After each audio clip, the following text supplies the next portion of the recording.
Bây giờ quay nguyên đó để phân bón quay hết. Tức là cảm giác là đã có rất là nhiều người hứa với mình nhưng mà người ta không có đến. Và bây giờ mình đang trải nghiệm một cảm giác là ok, tại vì thật ra thì nhưng mà như vậy á, đồng thời một góc nhìn khác và mình đang thấy những anh chị thực sự ở đây là những người rất cam kết.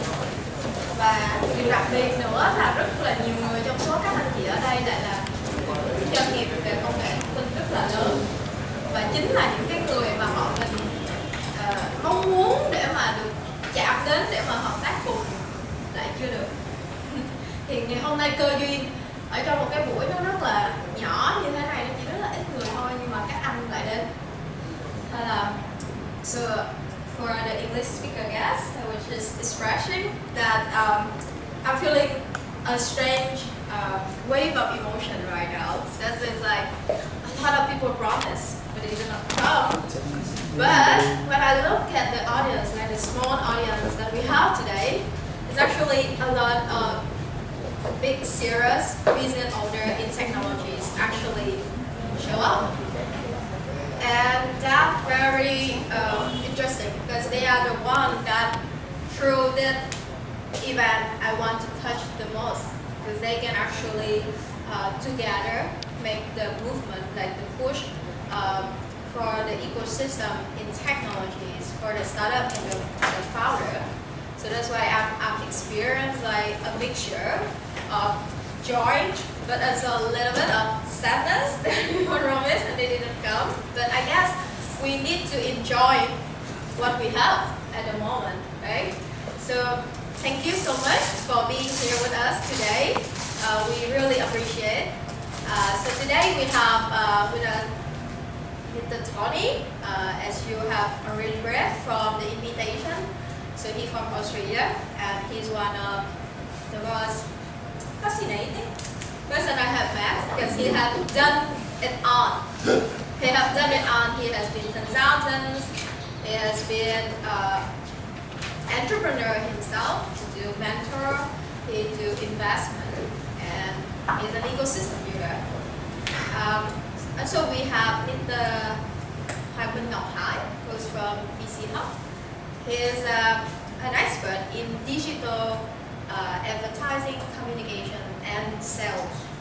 So the topic that I want Tommy and Mr. Hai to share with us today is about the technology trend of the world, but in a way that the non-tech people can also understand.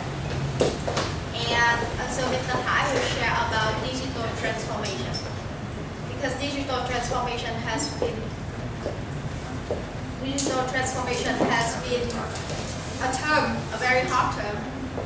People talk a lot about digital transformation. So he will share what exactly is digital transformation, how to apply it into your own business. And we also have a startup that doing something in digital transformation to share about their product. And by that, we would love to hear your opinion and insight on, so if you're a business owner and this guy gonna approach you, will you buy that product? Lúc nãy giờ thì Mandy có chia sẻ là cái ngày hôm nay thì bây giờ có bao nhiêu thì mình phải tận hưởng bấy nhiêu. Chúng ta có những người rất là nghiêm túc ở đây. Thì ngày hôm nay trong chương trình thì mình sẽ có 3 phần. Phần đầu tiên là Mr. Tony, là một người mình đã gặp ở Úc. Thì anh này anh đã làm hết tất cả những cái công tác liên quan về đầu tư, liên quan về cố vấn, ảnh khởi nghiệp, ảnh tư vấn cho các cái tập đoàn của Úc và chính phủ Úc rất là nhiều năm. Thứ hai nữa là anh Hải là có 15 năm trong ngành về digital. Thì anh sẽ chia sẻ với chúng ta về cái cụm từ gọi là digital transformation, là một cái cụm từ đang rất là hot trên thị trường hiện tại, và mọi người ai cũng nói về digital transformation mà mình không biết thực sự là nó ứng dụng vào doanh nghiệp mình như thế nào, và nó có thực sự hữu ích hay không, nó thực sự cần thiết hay không. Và cái thứ ba là có một bạn thực sự là startup và cái sản phẩm mà bạn đang làm là đúng trong cái cụm từ gọi là digital transformation đó. Thì chúng ta hãy đặt trường hợp giả sử như mình là chủ doanh nghiệp và bạn đó đang đến để chào bán cho mình cái sản phẩm digital transformation, thì với góc độ chúng ta có mua hay không, thì ban tổ chức rất là mong muốn qua chương trình này mình sẽ hiểu được insight của mọi người về vấn đề là ứng dụng số hóa trong công nghệ, trong doanh nghiệp, và chúng ta có thể làm gì cùng nhau để mà xây dựng được một cái nền văn hóa đổi mới sáng tạo cho chính những cái doanh nghiệp bình thường, chứ mình không nói đến chuyện là doanh nghiệp công nghệ hay là doanh nghiệp khởi nghiệp. Và bây giờ thì chắc là mình sẽ bắt đầu chương trình ngay, đó là mời anh Tony lên bắt đầu cái phần phát biểu của anh. Thì anh Tony anh sẽ dùng tiếng Anh, cho nên là Mandy sẽ dịch xong của anh. Your turn.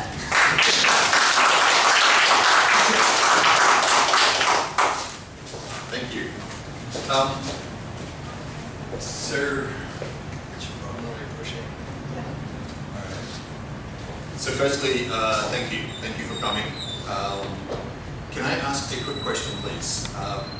My only language is English, and so Mandy and I have talked a little bit about how to tag team, so do translation. How many people here understand when I speak English?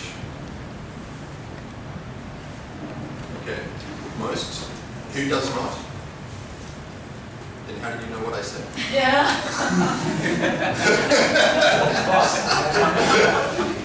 Excellent. So basically what I've said to Mandy is if I'm talking too fast or too much, just throw something at me, tell me to stop, and we'll work out the right pace for doing this. So is that okay with everyone? Yes. Yeah, okay. So again, thank you. What I'll do is say two things. One, my purpose for being here is at the request of Mandy and SDF is to see how I can help the Vietnamese ecosystem build. The other part is actually I want to learn. So I'd like to have many conversations with you all to learn what's actually happening here, how we can build better relationships with Australia, and how we can learn from each other. So I don't pretend to have all the answers, and never will, but looking for a two-way. Okay. So a little bit about me. Mandy said a little bit. Thì một trong những cái điểm mà khi mà Mandy với anh chia sẻ với nhau á, đó là những cái chương trình này sẽ không có ép buộc là đây là những điều chúng tôi nói ra là đúng. Tức là cái mà anh Tony chia sẻ sẽ là đây là những điều mà ở Úc chúng tôi đã làm dựa trên văn hóa của chúng tôi và dựa trên quá trình học hỏi của tôi. Nên là anh cũng rất là muốn trong những cái chương trình như thế này có thể học hỏi được từ chính cái văn hóa của người Việt, nó xây dựng nên cái hệ sinh thái của người Việt như thế nào và làm cách nào để mà nối được hai cái hệ sinh thái với nhau. Thì đó là cái mà hai em đã nói chuyện với nhau rất là nhiều trong cái chuyến này.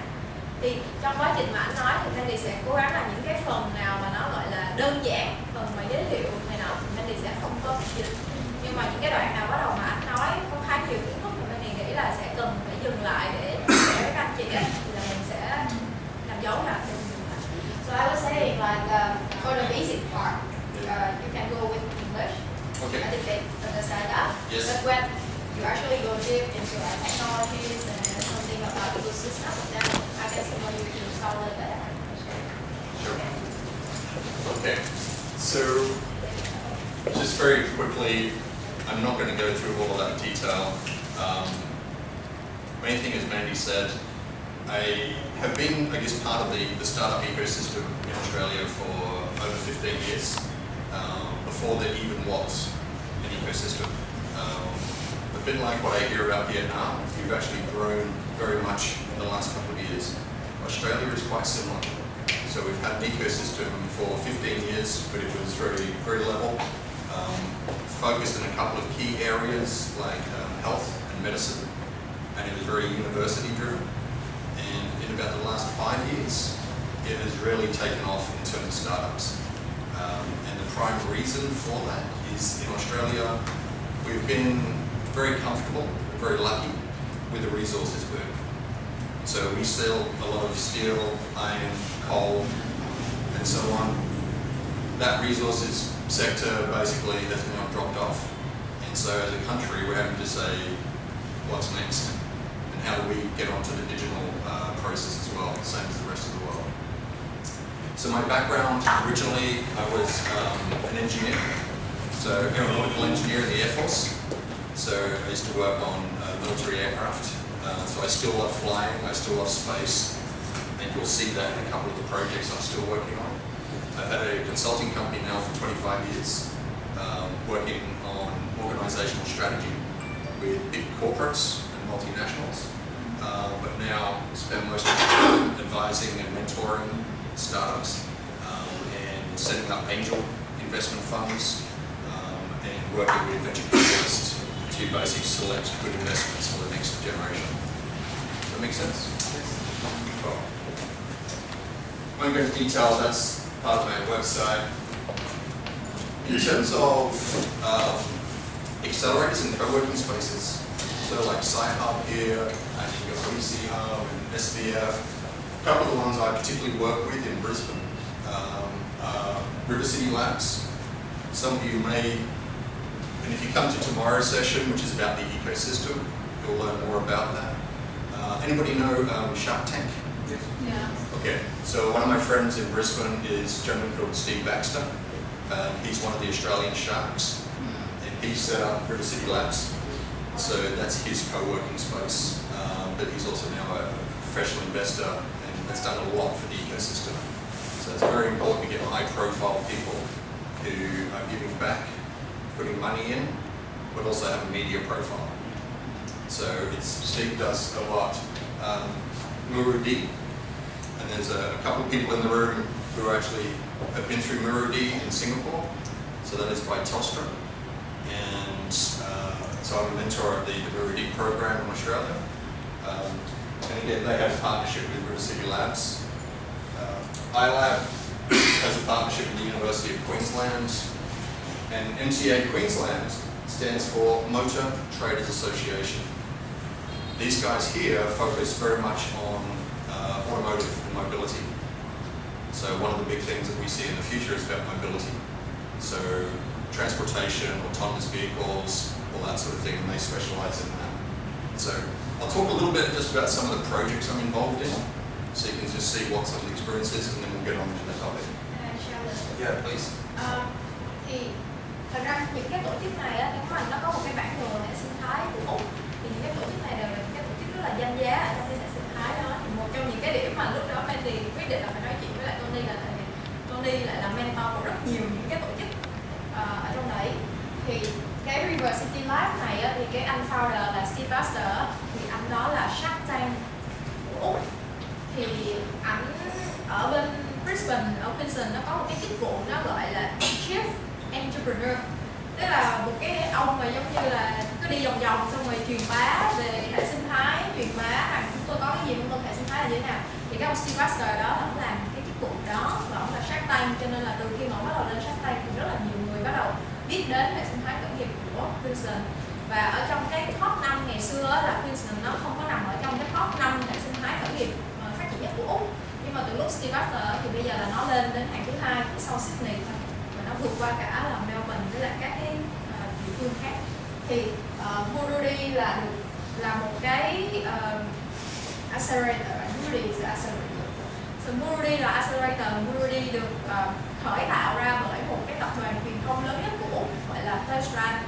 Thì khi em sang Úc thì Mandy có gặp Telstra, thì Telstra nói là họ rất là quan tâm đến khu vực South Asia, nhưng mà trong đó thì họ dùng Murudi để đi.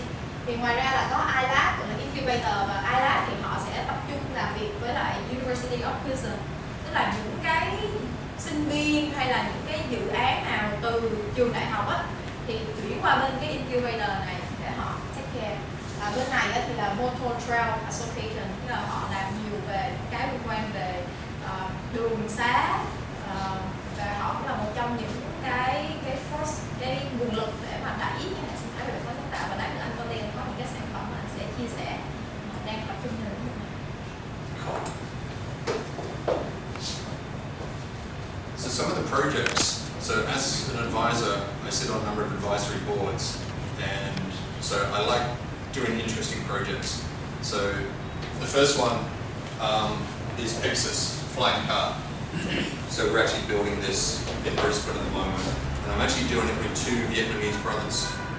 So Nathan and Nguyen, who are basically from Brisbane, and with the support of MTAQ. This man here, that is Steve Baxter, the shark that we talked about. This one basically is 3D printed, small scale model, actually flies, so it doesn't fly, can drive on the ground. I said, really cool, I want the full size one. So we've built the full size scale will actually be flying with a person in it. It's due to actually have the first test flight in 2 weeks' time. Like off the ground completely. Completely off the ground and flying forward. Oh. So Nhưng cái dự án này nó là xe bay và nó là do hai anh em người gốc Việt ở Úc đang triển khai, và cái anh mà ở trên cái này nè là chính là ông Steve Baxter, là Shark Tank của Úc. Thì 2 tuần nữa là họ sẽ bắt đầu bay thử. Thì cái này lúc này mình mới hỏi là bay thực sự là tức là có như vậy là bay luôn á, thì đó là đúng rồi. yeah, please. We don't know yet. Yeah, and we'll talk about that with some of the tech trends. The big challenge is batteries and energy density. We're expecting at the moment that we'll have 10 minutes flight time. And that was with 40 kilograms of LiPo batteries on board. It's like how people used to just invent the aviator industry in person. Yeah. Okay. Two others I work with. This is Travel by Bit, crypto tourism. So I'm not going to go into a lot of detail with these, but just to show I basically deal with flying cars, cryptocurrencies and blockchain, advising another one for luxury global travel. So this is about chartering of private jets globally. So this is a very big growth area in Australia, aged care and disability. So actually there's a group working building a platform for that. And Gamapon is a distributed energy system. So much of the world is moving away from centralized energy. And Gamapon's one of those. I'll talk more about that shortly. Education is very big in Australia. This is a company that also would like to come to Vietnam. So about teaching young children through stories, animated stories. They're actually now making feature films. And they've just signed a global deal that I'm not allowed to tell you who with. It's still a secret. But this company is really going to go places. And we'd like to bring them to Vietnam as well. Thì ngoài cái xe bay thì anh Tony anh còn làm trong hiện tại anh đang advisor và đầu tư một số những cái dự án khác trong lĩnh vực liên quan về cryptocurrency, blockchain, liên quan về tourism và du lịch, và lĩnh vực liên quan về cái lúc nãy là children education, là đào tạo cho trẻ em. Thì cái đó cũng là một cái sản phẩm mà họ đang muốn đưa về Việt Nam, vì họ thấy là cái thị trường Việt Nam rất là tiềm năng. Họ đã sign được một cái deal rất là quan trọng rồi, nhưng bây giờ thì họ. And so the last company, this company was in Vietnam 2 weeks ago. They met with MOST, the Ministry of Science and Technology, and looking to do a lot of drone work and commercial management of drones in Vietnam. So they're a very good company as well. Switch to the other presentation. So that's just a little bit about me, and I guess just give a little bit of the background on sort of the technologies that I play with personally right now. I like doing interesting things. So flying cars, cryptocurrency, distributed energy systems. It's like, I like cool stuff. So This is the cool stuff.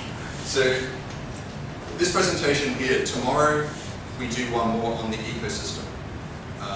What Mandy asked for today is what are some of the big tech trends that we are seeing from Australia, and how does it actually apply to people who are not sitting inside an incubator. impact to a country. Do you want to actually interview a few of them to see here? I think timing, it's your call. What would you like? Ở đây có bao nhiêu anh chị là trong lĩnh vực về công nghệ thông tin ạ? Có bao nhiêu anh chị là trong lĩnh vực về nông nghiệp ạ? Những anh chị trong lĩnh vực khác có thể nói cái keyword về lĩnh vực mình đang làm ạ? Bên mình sản xuất mình sản xuất cái ngành thiết bị vệ sinh. So majority of them are from ICT. Okay. Some of them are from agriculture. Agriculture. A gentleman over there who's doing traditional business, doing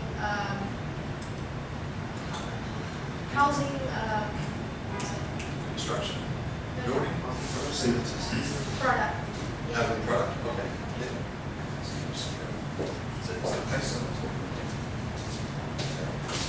So one of the things, when you say what are the key trends, I normally think what are the top 2 or 3.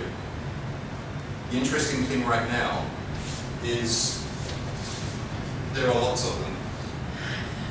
There's no longer just 2 or 3 things impacting us. And a lot of these are completely independent. So it's a very big challenge to basically say, what is going on in the world? How do I keep up with it? And how's it going to impact my industry? And you say, which industry is going to be impacted? Pretty much all of them. And this is something that we've never seen in history before. So in terms of actually managing the change, managing the new economies, going forward with technology, we've never seen anything like this before. And it's when all of these things come together that it creates great challenges and also creates great opportunity. And I guess as startup hubs and people who are creating new technology, that's part of the challenge for us. But how do we do this in a way that a lot of people in agriculture or logistics or aging and health, how do they understand what it is that we're doing, and we've got to give a good value proposition for the customer. So I just want to go through a couple of those. And the key question is, how does this impact me? And what are the opportunities? What I think about are what are enablers and what are the impact areas. The key thing with each of those we took before is what we call exponential technologies. So it's not something that just says, oh, if I do this, I can impact 10 people. If I do this, I can impact 1 million people, or I can impact 1 billion people. And there are certain technologies that allow leverage to really hit big markets. And that's the key thing we're looking at. When I think about what are the impact areas, I personally categorize them as humanity, habitat, and mobility. So basically, people, our environment, and how we move around.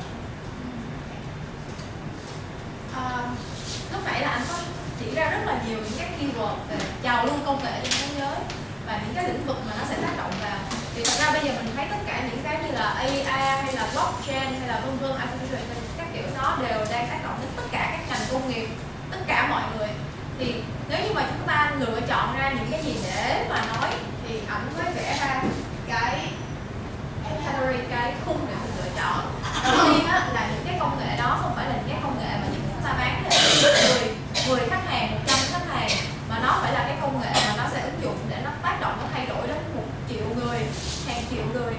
Và cái lĩnh vực mà nó sẽ tác động vào thì anh chia ra đó là humanity, habitat và mobility, tức là chính bản thân con người, cái môi trường xung quanh chúng ta và cách mà chúng ta chuyển động ở trong cái môi trường đó, là 3 cái lĩnh vực lựa chọn của anh.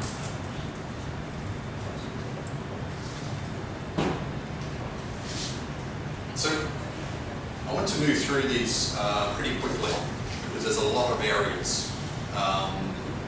So if you need me to slow down, just say so. But I'm just going to work. The key thing to look at here, everyone's now talking about Industry 4.0. And what does it mean? It's sort of beyond the digital revolution. There's a whole other level now. The key thing up here about business impact, a lot of the technologies going forward will have low-level impact, very minimal. Some will be transformational. And these are the ones I want to focus on up here in terms of what it can actually transform your industry. Trong cái mà chúng ta hay nghe cái cụm từ gọi là công nghiệp 4.0, thế thì tất cả mọi người đều thắc mắc là thế công nghiệp 4.0 là cái gì? Thì thật ra trong cái công nghiệp 4.0 nó sẽ có rất là nhiều những cái lĩnh vực mà nó ảnh hưởng rất là nhiều đến cái business của mình.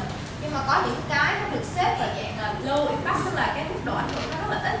Nhưng có những cái nó sẽ xếp vào cái gọi là thay đổi hoàn toàn cái cục diện, cái cuộc chơi.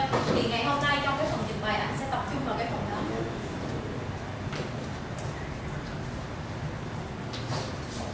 One of the major contributors, enablers, is obviously computing power. And if most of you are in ICT, then you know this very well. But there's a couple of key trends. So if we talk about, and you would have all seen this, you've probably heard of Moore's Law, which you don't need to go into detail on. But who's heard of the thing called the singularity? Who knows what the singularity is? Stefan.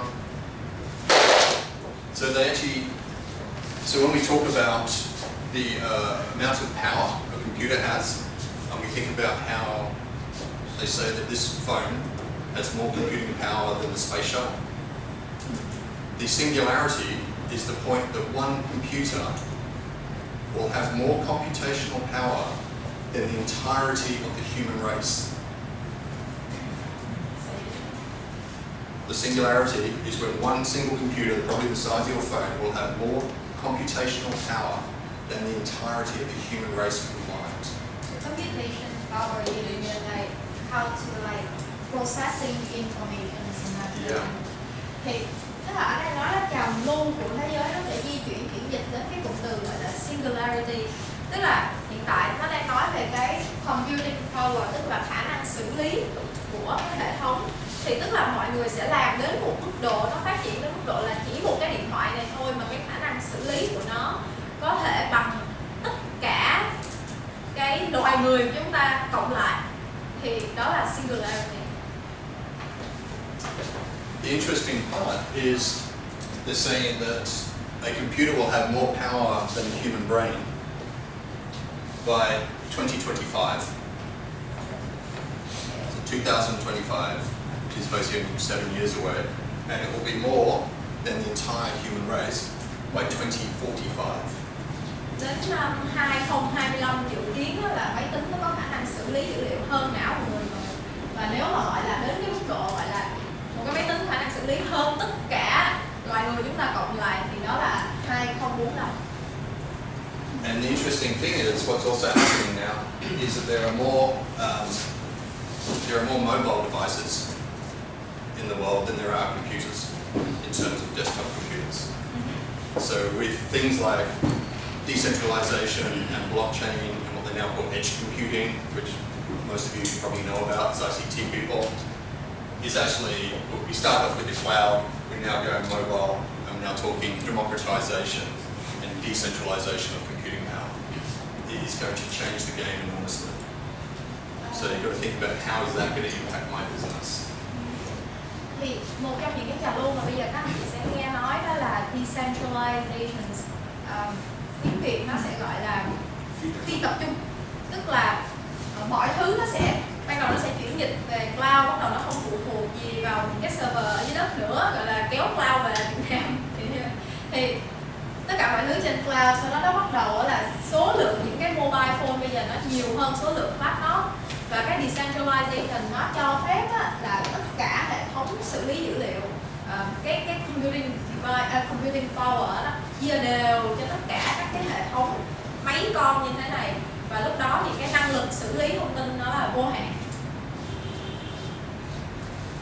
So whilst computing power is increasing, the other thing that's very important is connectivity. How to actually connect all of this. So everyone is waiting for 5G and what the next generation is. And if you look at the speed ratings, they're saying 5G is going to be 100 times faster than 4G. It's, who knows, but it's got to be better. Interestingly, one of the big challenges we have in Australia is really poor internet. It is very bad. It is very slow. So we come to Asia in emerging economies, and your internet is much better than ours.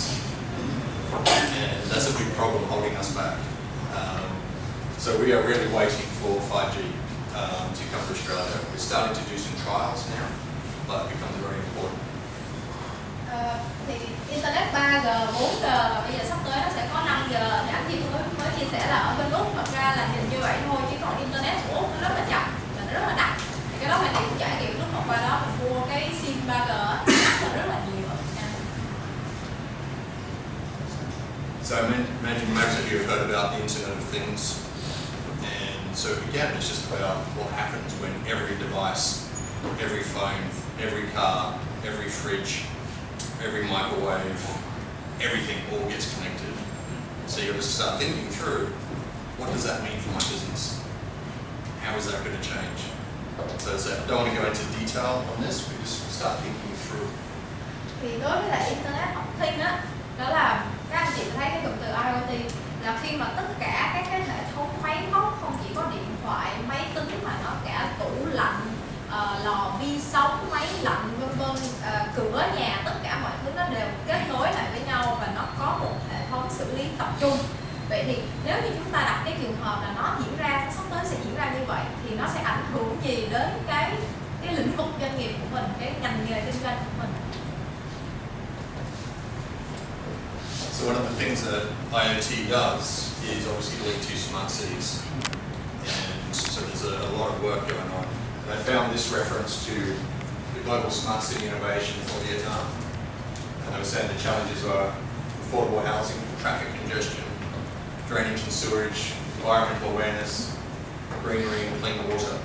So it's like, if that's what the Vietnamese government is actually focusing on as priorities, and they're saying how does IoT and data and smart cities actually help us achieve that? So when you're thinking about products, and if you're thinking about what do I create that's actually going to get government support, then you start aligning with their priorities. Khi mà mình nói về thành phố thông minh á, thì nó không phải chỉ có đơn giản liên quan về Internet mà nó sẽ chạm đến tất cả những cấu phần của một thành phố. Giống như ở đây là những cái lĩnh vực mà Việt Nam, chính phủ của Việt Nam mình đang quan tâm và ưu tiên hỗ trợ khi nói về Smart City Solution, thứ có thể giải quyết được. Ví dụ như là nhà ở mà cho những cái người có thu nhập vừa phải, hay là vấn đề về giao thông công cộng, vấn đề đổ xe, vấn đề về xử lý nước thải, các hệ thống cống rãnh, chúng ta có những cái vấn đề về môi trường, chúng ta có vấn đề về nguồn nước sạch hay là ô nhiễm. Thì tất cả những cái này nếu như là những cái người đang làm trong lĩnh vực công nghệ và khởi nghiệp, nếu như chúng ta bắt đầu suy nghĩ đến chuyện là cái ngành của mình, cái sản phẩm của mình chúng ta sinh ra nó có thể giải quyết được những cái bài toán mà chính phủ của mình đang rất là tập trung, thì chắc chắn khi bạn làm điều đó bạn sẽ nhận được rất là nhiều sự hỗ trợ của chính phủ. So one of the big challenges that comes from smart city and IoT is just a massive amount of data. And what do you do with it? So it's one of the fastest growing areas of startups in Australia is accessing government data and actually how to make sense of it. The other thing that goes hand in hand with that is security and privacy. The fastest growing industry in the ICT space is data security and privacy. And if you look at what's going on in Europe with their new privacy laws and just being applied across the world, cybersecurity is a massively growing area, incredibly important. So, ở Úc thì một trong những cái lĩnh vực mà rất là nhiều startup làm và có sự tăng trưởng rất là lớn đó là sử dụng cái data mà chính phủ có được để đưa ra những cái giải pháp, và trong đó đặc biệt á, là cái việc mà gọi là cyber security, an ninh mạng, an ninh những thông tin, nó ngày càng trở nên quan trọng hơn. Cái sự riêng tư, giống như là nếu các anh chị có đọc báo thì thấy là châu Âu nó bắt đầu ra những cái luật mới liên quan về quyền riêng tư, thì nó thay đổi hết tất cả những cái application của anh chị, nó hay chỉnh sửa về cái privacy khi sử dụng app chẳng hạn. Thì tất cả những cái đó nó càng ngày nó càng tăng dần lên, và nó cũng trở thành một nền cái công nghiệp ở Úc rất là mạnh. the other one that actually has a lot of focus on the moment is artificial intelligence and machine learning, and they are not the same thing. And so As you say, to get to the true artificial intelligence is when we actually get to the singularity. That's what will actually empower it. This is where you start seeing these things coming together. So when you have big data, you have machine learning and deep learning, you have good connectivity, then you get increased computing power, quantum computing, then we'll actually start to get to artificial intelligence. A lot of people assume, or they use in their pitches right now, that we are using AI because it's a cool word. And we sit there and go, no, you're not. It's, a lot of people using machine learning right now, but it's a different thing. So we just got to start thinking about how does this impact whatever my business is. Data, machine learning is amazing. And what you can do with it, I'll talk some more about different applications in my room, but as you can already see, there's so many different things going on. It's how do I make sense of it, how do I focus? Can you share with me a little bit about like machine, so I know machine deep learning? Deep learning actually looks more at the process of what we call creating neural nets. And actually, so whereas machine learning can be much more localized, and you can actually do visual recognition, pattern recognition. Deep learning sort of takes that to a whole other level. It's increased computer power across the bigger spectrum. Thì hiện tại nếu mà các anh chị đi xem những cái bài viết của các startup thì rất là nhiều startup hay dùng mấy cái cụm từ như là AI, tôi có dùng AI, tôi là một startup dùng AI, tôi là một startup dùng machine learning. Nhưng mà thật sự có rất là nhiều bạn không hiểu được là bạn có thể thực sự làm cái đó hay không, tại vì đó chỉ là cái keyword, nó là cái trend. Thì thật ra artificial intelligence chính là cái mà để dẫn đến cái singularity mà lúc nãy Hạnh có nhắc đến, tức là nó sẽ giúp cho cái khả năng xử lý thông tin của máy tính và của những cái thiết bị này nó trở nên đến mức độ là cả toàn bộ loài người chúng ta cộng lại cũng không bằng được cái đó. Thì nó chính là cái artificial intelligence. Còn cái machine learning á, thì lúc lát nữa anh sẽ nói về cái ứng dụng của nó nhiều hơn. Nhưng mà machine learning là cái quá trình mà khi mà máy móc nó, vì nó có cái hệ thống xử lý dữ liệu rất là nhanh hơn con người rất là nhiều, nên nó có thể xử lý được và nó học được, và nó học quy trình, nó học gọi là cùng một lúc nó có thể thử rất là nhiều thứ nhanh hơn mình rất là nhiều. Thì còn cái deep learning á, thì nó lại còn phức tạp hơn nữa, nhưng mà cái deep learning nó là giúp cho cái chuyện machine learning nó có thể localize, tức là nó có thể nhận diện được cái này, nhận diện được cái kia dựa trên những cái giống như là định hướng mà nó đã được học. One of the big trends that we see across many countries, and I understand there's some challenges with this in Vietnam based on policy, but actually about trying to move away from coal-fired power stations or trying to move away from centralized energy. So distributed power and microgrids using wind farms, solar, even car recharging stations. Everyone's looking to basically say, how do we actually bring these things connected? And a lot of the technology we looked at before in terms of smart cities and IoT make this thing possible. This is microgrid. Microgrids, so if you build a new housing estate, then you actually build a power generation system that is sold just for that little micro community. So you're not plugged into the main grid. Một trong những cái xu hướng mới đó là về vấn đề năng lượng sạch, làm sao để không còn bị phụ thuộc vào những cái mà từ dầu, mỏ, từ than, đá vân vân, và đặc biệt hơn nó là không có bị tập trung nữa. Ví dụ như hệ thống điện hiện tại của chúng ta là tập trung, đó là hệ thống điện trung ương, sau đó là đi về từng nhà gắn vô cái mạng lưới điện gắn vô.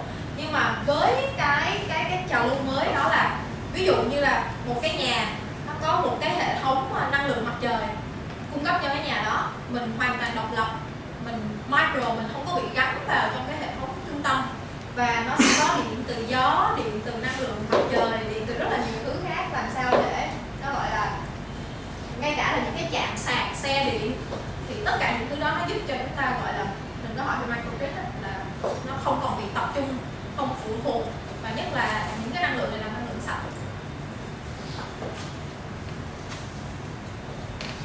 This now comes to one of my favorites. So when you actually start applying hardware and software together, and this is an interesting challenge. A lot of people are studying ICT right now, and they think it's all about software and code.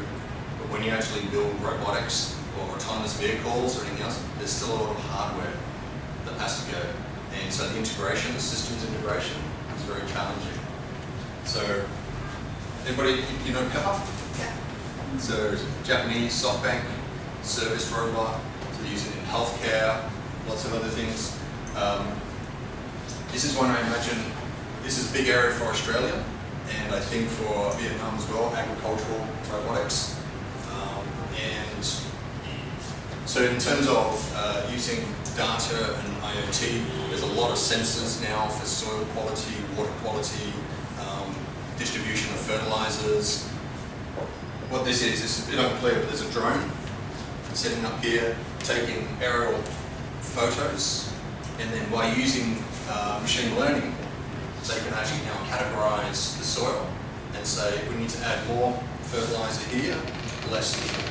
We actually can work out when's the right time to actually plant crops, or we can even fly over the top and use photo imagery to figure out what are the weeds, and then actually go down and kill the weed, but actually not the crop. So there's a lot of technology that is really going to impact agriculture over the next 10 years, and I think that's very important to Vietnam from what I hear.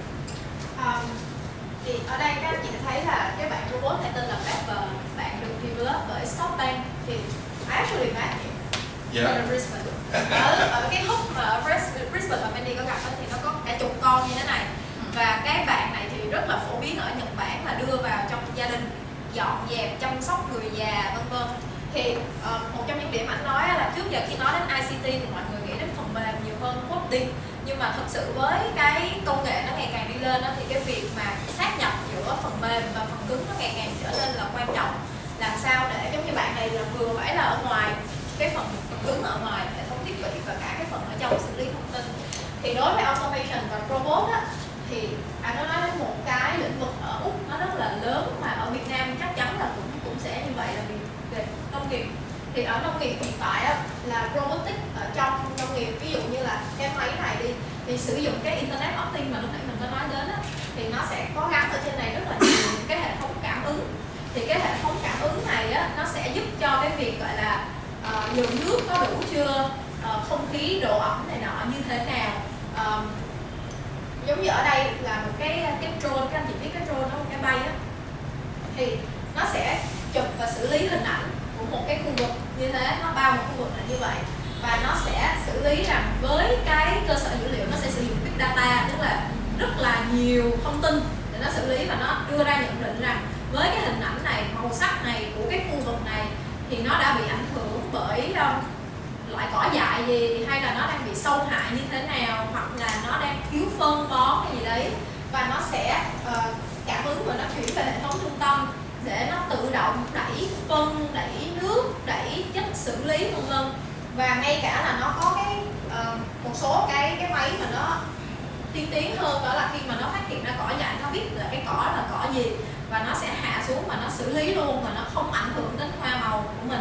Thì anh nói là cái ngành này là cái ngành rất là lớn ở Úc, và chắc chắn là một nước công nghiệp như Việt Nam mình cũng sẽ trong vòng 10 năm tới, đây là cái xu hướng. Let's see, pay scale. Okay. Yeah, too fast. Sure why that's doing that. One of the big things we see very much trend of is about electric vehicles, trying to overcome pollution and congestion and all sorts of things.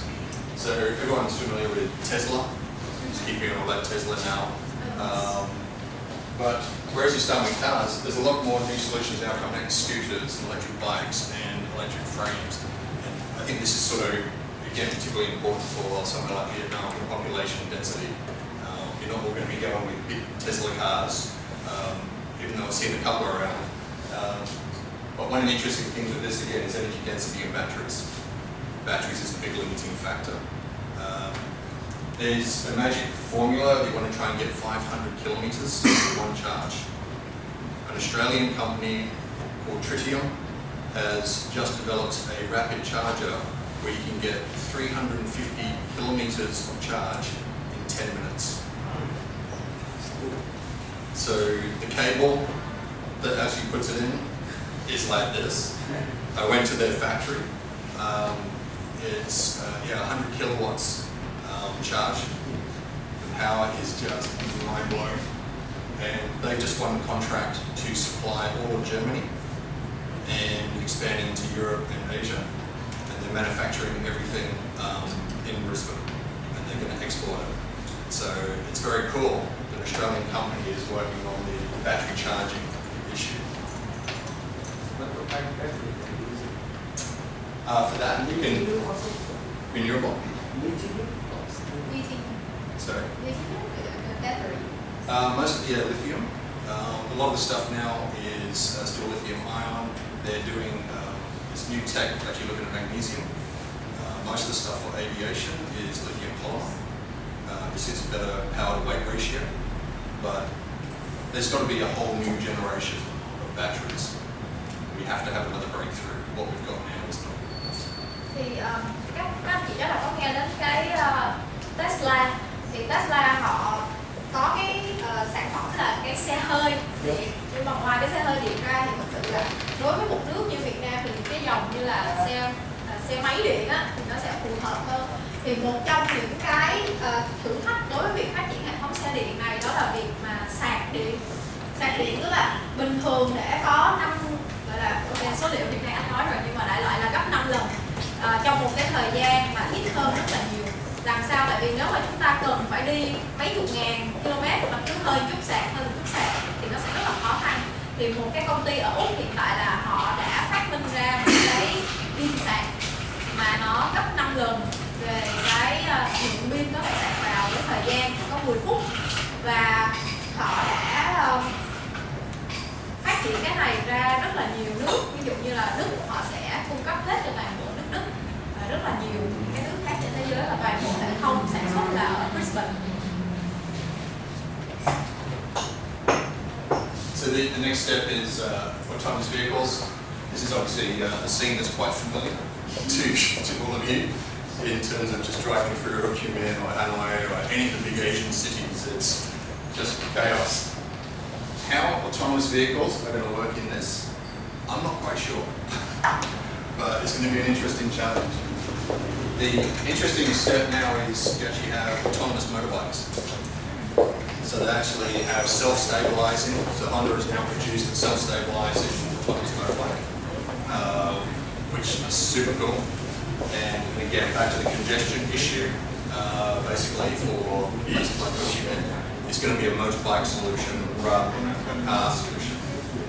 Or you're going to look at mass transit, but there's a lot of cultural barriers to overcome in mass transit systems.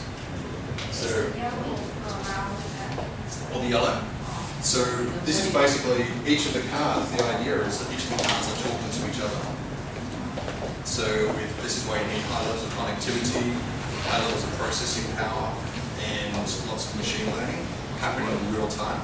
Because the idea is every one of these cars is in communication with each other, so they know exactly what they're doing, how they're moving, where they're braking, and this is basically how you overcome this. Thì hệ thống xe tự động cũng là một cái trào lưu rất là lớn. Thì cái hình ảnh này là ở những nước châu Á chúng ta thường rất là thấy. Thì anh nói là không biết nếu mà ứng dụng vào mấy cái hệ thống mà chạy xe theo kiểu phức tạp như vậy thì nó có xử lý được không? Tại vì thật ra autonomous là nó dựa trên giống như là ở đây tất cả các cái xe thì lúc nãy mình có nói về chuyện là machine learning và connectivity, thì tất cả những cái xe này nó sẽ nói cùng một ngôn ngữ với nhau, và hệ thống với hệ thống nó nói với nhau để nó nói là tôi đang di chuyển nhanh, tôi đang di chuyển chậm, tôi sẽ dừng lại, tôi sẽ rẽ, thì nó mới hiểu được và nó sẽ chạy tự động. Và sắp tới thì nó có cả motorbike tự động. So this is one from Honda, that's from BMW. They're also playing in this space. Very, very cool. This element here is what's called last mile delivery. So a lot of people in the startup space get last mile delivery. So logistics, how you actually get, so whether it's drone packages, whether it's pizza, whether it's noodles, so that a lot of autonomy and drones will come through in the future. Ở trong cái lĩnh vực liên quan về thương mại điện tử nó có một cụm từ gọi là last mile delivery á, tức là giống như ví dụ các anh chị bán qua cho Amazon, đến kho của Amazon, xong rồi từ Amazon họ chuyển đến từng nhà á, thì gọi last mile delivery. Thì trong cái đó bắt đầu nó ứng dụng vào những cái như là drone rồi hệ thống sale tự động, tại vì nó sẽ lên lập trình hết tất cả là những cái danh sách những người mà nó cần phải chuyển hàng đến, và nó sẽ tự chạy, nó tự đưa hàng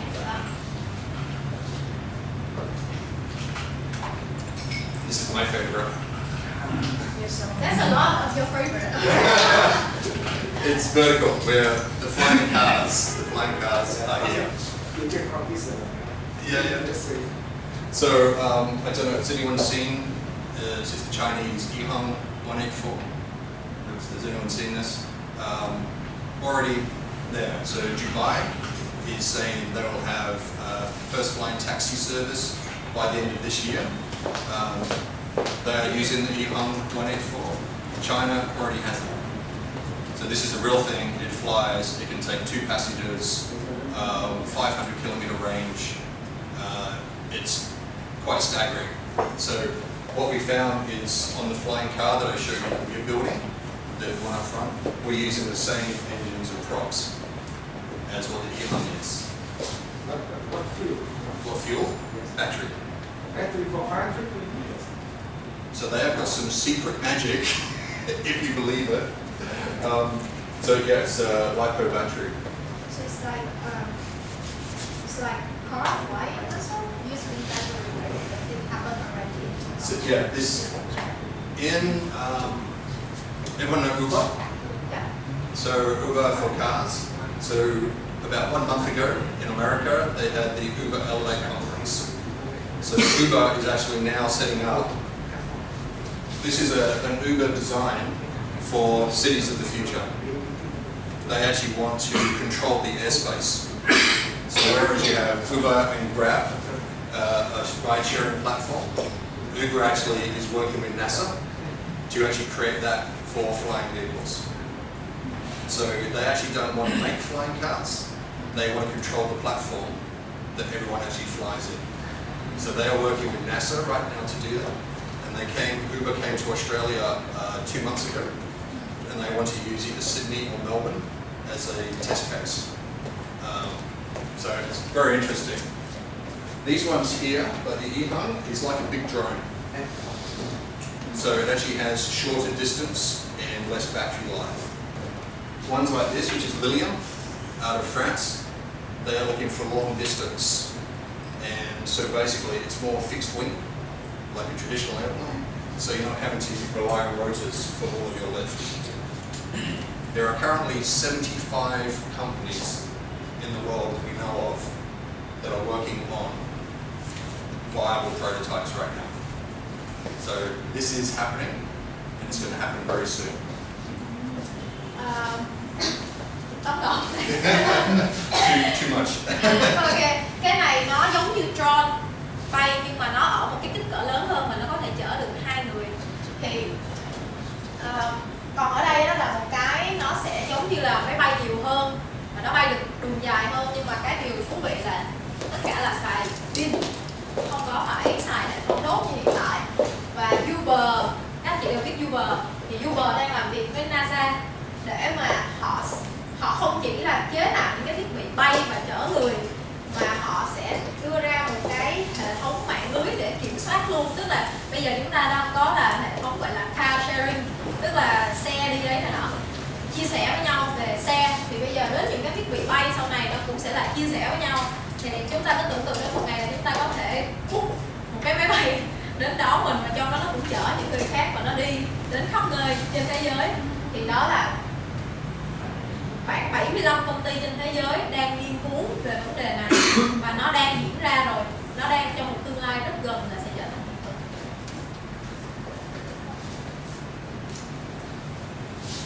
One of the more accessible technologies, which is also changing a lot, most people hear about virtual reality.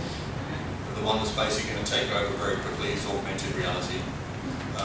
Very different applications. There's already a lot of places using augmented reality in retail, so shopping in terms of designing my house, buying home goods, home furnitures, clothing. But the growing area is in training. So you basically have like Google Glass. So Google Glass 2 is now focusing on the B2B market and on industrial training. So that whilst you're looking at something through the glasses, you'll see the instruction manual in front of you. So it's real time being projected, so you can see what the circuit should look like.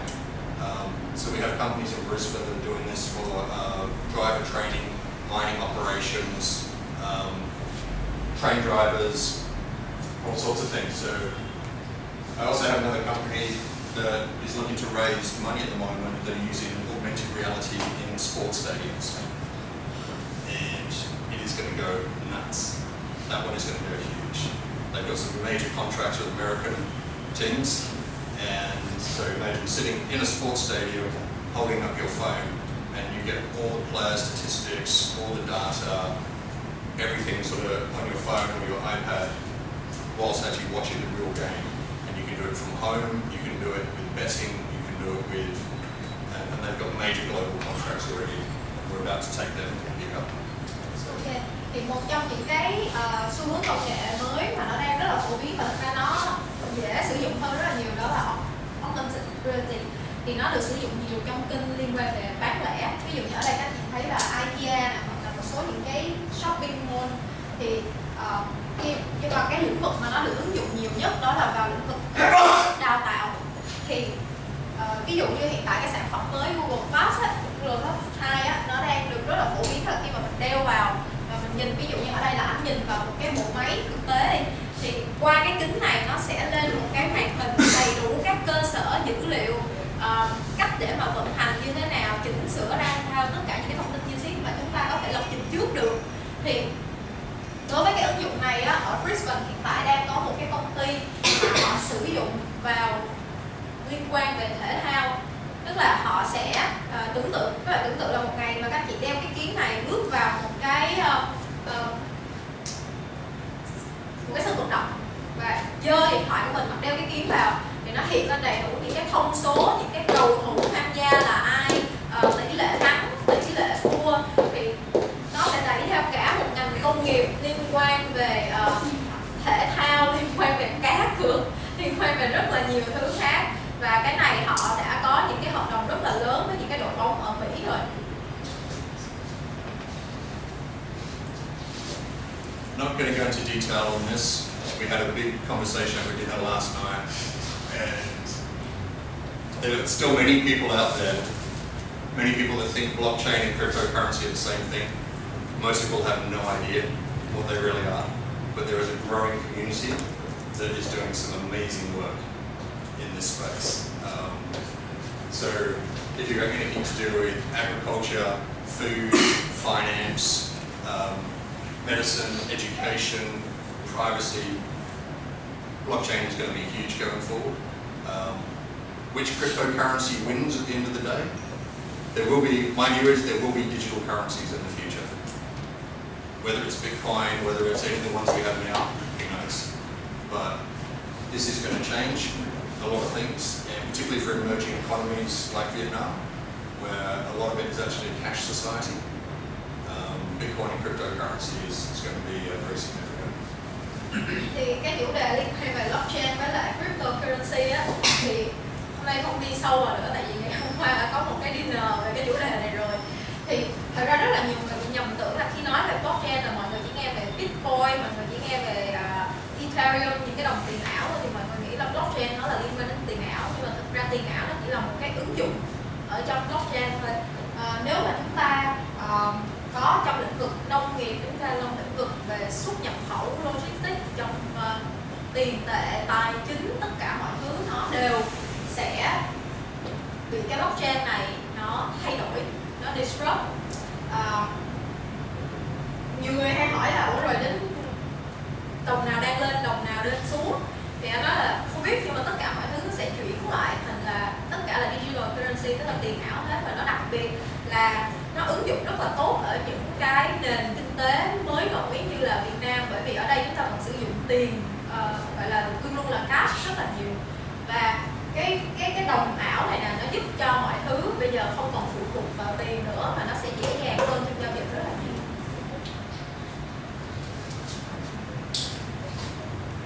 This is my last slide.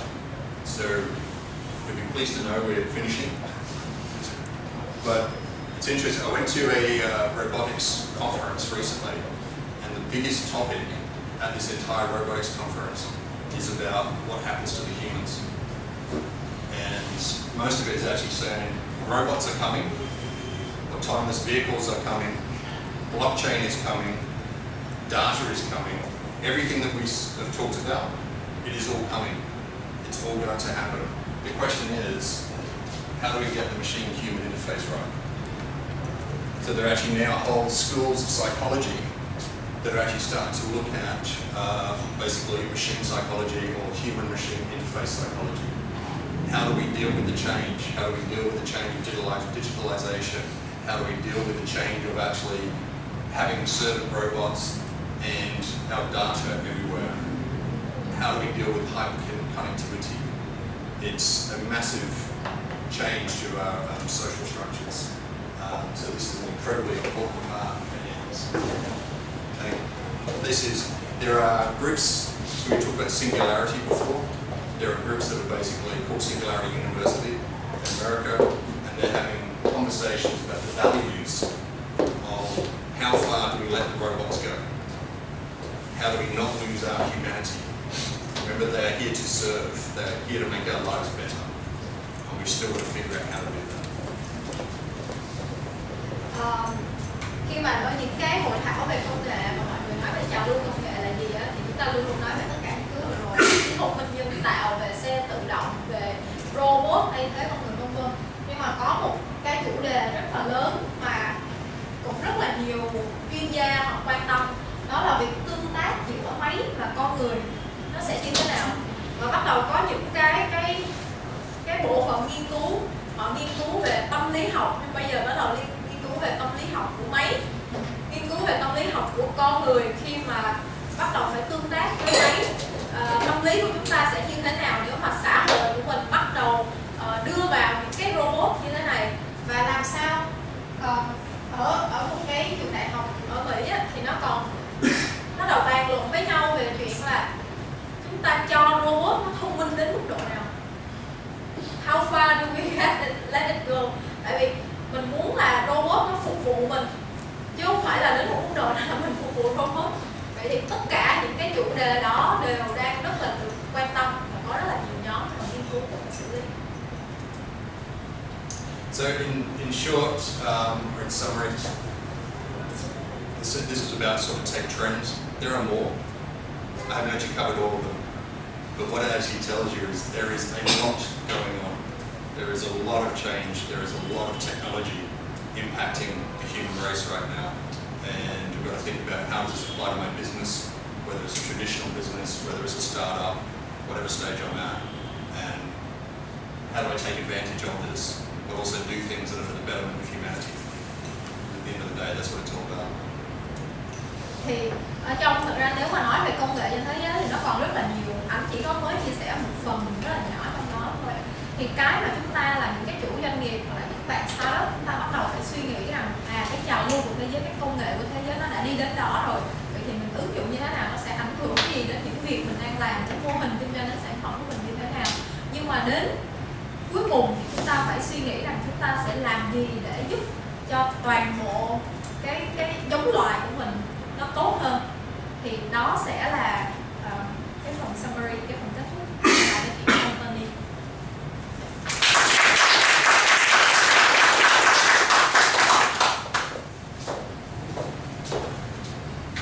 Thank you for your patience over the translation. Everything takes twice as long, so thank you. Thank you. It was very hard to translate. Hello. Thank you, Tony, for building up a digital technology world. It's very similar to a lot of movies we have watched before. And maybe you will think that is happening in several foreign countries. Several of you will not believe that it is the thing will happen in Vietnam, or it will take a couple of years before it affects your company. But I will prove it wrong. So,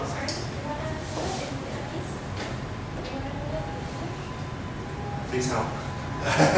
So, I suggest that somebody raise the hand to support in Vietnamese. You will translate, or I will translate myself.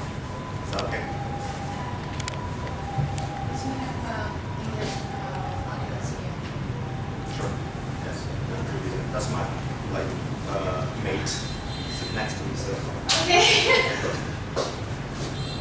So trong trường hợp mà các anh chị nào cần Mandy dịch thì cứ giơ tay mà Hải sẽ nói lại tiếng Việt. Quan trọng là em không truyền tiếng Anh tốt hơn. Tiếng nào em Yeah, okay, các bạn.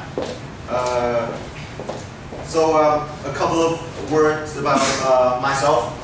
I am the CEO of VC Hub. I have more than 15 years in digital marketing and technology development. So right now I'm at VC Hub and I support startups in terms of commercialization. But actually this is my background, so I love this topic very much. It brought me back to where I was belong. So, all right. Before I was the consultant for digital projects, technology platform building, and I was very lucky because I have nearly 2 years working in UNET Group. One of the biggest group can deploy digital transformation for Vietnam market. So you actually, when I was working at UNET Group, I have researched about other competitors who can deploy digital transformation solution in Vietnam. But I think there's only a few companies can do that in Vietnam right now. So several names at the end of this presentation. But I was very lucky when I was working in UNET Group as the business consultant and the business development director. There we deploy the digital transformation for big corporate in Vietnam. And I sell a lot of solutions for not only SMEs but big corporates. So in UNET we have social collaboration system for all of the employees. We have digital marketing solution platforms. We have social listening and data analytics platforms. And we have communities platform for consumers, for your loyalty consumers, your employees. So, and we have their business consulting board to gather everything and deploy the digital transformations. So that's where I belong to, and today I would like to draw a picture so that Vietnamese company can have more belief in terms of applying digital transformation into your company before it's too late. So what is happening in this map? If you have researching about digital transformation, you will come to this picture. There are several names very familiar and very next to your company, like KPMG, McKinsey, IBM, or Adobe and Oracle. So what's really happening in this map? What's these dots and what's these connections means? If that happened to those companies, maybe it will affect your company because it's very close to Vietnamese market. KPMG audit and consulting, McKinsey consulting, and Adobe a lot of infrastructure you are using right now for Oracle. So what is the connections? So the keyword is acquisitions. These dots are the companies this bigger one acquired. So you see a lot of acquisition there. Most of them are technology companies. Several of them are big consultant players, big four. And the acquisitions happen with the technology companies, with the advertising companies and consulting companies. And it forms up a bigger shape who can consult, who can embrace the technology player. And one of the most active players is the centers. So it really happens when consultants, big fours, can advise companies to restructure the way you perform and embrace the digital technologies. So digital transformation is not far away there. that is controlled and applied by big corporates in consulting firms. And when the Deloitte or IBM or Adobe, they apply the advertising agency or marketing agencies or marketing platforms, what they offer the whole solution where your internal collaboration system, ERP, marketing, sales in one place, and the consultant like manage the CEO how to like implement. So I have the information that happened, and I have 2 years working at consult big corp like Viet Travel, like PNG. Several big corporations only deploy a part of their company to see how digital transformation happens.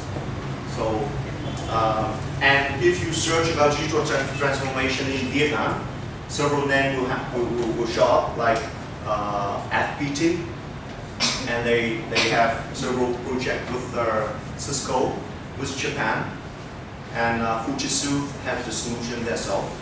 IBM and Adobe have their sales team, and right now they offer trial for big corporates. So actually they are very active there, digital transformation, and several of you came from the SME sector, and if you read the article, SME has a huge advantages to deploy digital transformation much more than the big corporates. So in the next slides, I will compare some snapshot between SMEs and big corporates so that you have more confidence about this term. All right, so this is the sharing from Simon Matthews, CEO of Manpower Group in Vietnam earlier this year, and this is a sharing from expert. So there a research for C-suite to digital suite, and most of the survey attendants are marketers and at the higher levels, and 47% of CEOs have started digital transformations, like from the surveys, Southeast Asia countries, not including Vietnam, that's part of my memory. And another slide in his sharing is the company who apply digital transformations have 20% and more competitive than other companies, and their company evaluations is more than 12% higher than the other company who didn't apply digital transformations. So this is the sharing from an experts, collecting data from other experts. So it helps us, give us more confidence, and so that you can search more about digital transformation in Vietnam. So several names like will show up like that. And when we say about digital transformation of the whole company, this slide can give you a bit easier to see. All right. So this is like an MRI of a company using balanced scorecard model. So if you have a company, big or small enterprise, big corp, it can be divided into 4 layers. Deep layers is learning, grow, respond, related to the humans. This is internal perspective related to the operations. This is customer perspective, like external activities. This is the financial perspective. So if we see a corporate in 4 layers like that, your digital transformation activities will happen in those 4 layers, not only in specific layers. So this is the model we use to apply for digital marketing only. And you can see, even in only digital marketing, there's a lot of things to be done to apply digital transformation. So, and in digital transformation in marketing, we use a model, we call it the maturity model, and there are 7 stages of digital marketing maturity. So your company can be adhere when your team only structure several protocol between departments so that the data and the tool and the platform can connect. Or higher than that, your companies can be at the level 5 with most of the activities of marketing will be automated using data, generate emails, and capture the information into the CRM system and report every calls using G-code solutions. So it can be at those levels. So this is only a snapshot from digital transformation in marketing. So you can imagine in each 4 layers, there's an approach, there's a maturity model you can deploy for that section of the balanced scorecard model. And in an overall pictures, there are another very complicated things happen, and the consultant will be in charge of that solution. So our jobs is sit down and use our model to see what really happening in your company, your corporations, and then we will suggest the roadmap to transform your business and which is the layer will we go first and what will happen if we started from the humans, the operations, and when we deploy system, what will happen. So it will be a roadmap, 3 years like ahead to see what happened. Depends on the scale of your company, your company either. So we met the client, and the business model is quite simple, and you can imagine they have several clinics, beauty clinics, and they spend around 6 billion Vietnam dong, around 300K marketing budget every month. Believe that. They have 6 clinics. They spend 6 billion Vietnam dong in marketing every month. And business model is quite simple. They have clinics, they have experts, and they have doctors, they have beauty services, and they use a marketing department of 20 in Ho Chi Minh City, 20 in Hanoi, and using digital like marketing and events to recruit their not patients but their clients. And before we met them, their problem is their acquisition costs around last 6 months rapidly increased around double or triple times. And when we came and we offer a solution using the social data of Vietnamese Facebook users and social CM to twist up and to improve the performance of their business service. So what happened? So when we met them, they have only ad networks as Facebook and Google, and their fan page and website. They're just only 2 components. They spend money for Facebook and Google, and they optimize, they compete with other competitors, and the cost is like increasingly, because there's a lot of spa clinics here in Vietnam and a lot of tricks using Google ads and Facebook ads. And because even they have 40 employees, but they haven't deployed the CRM system.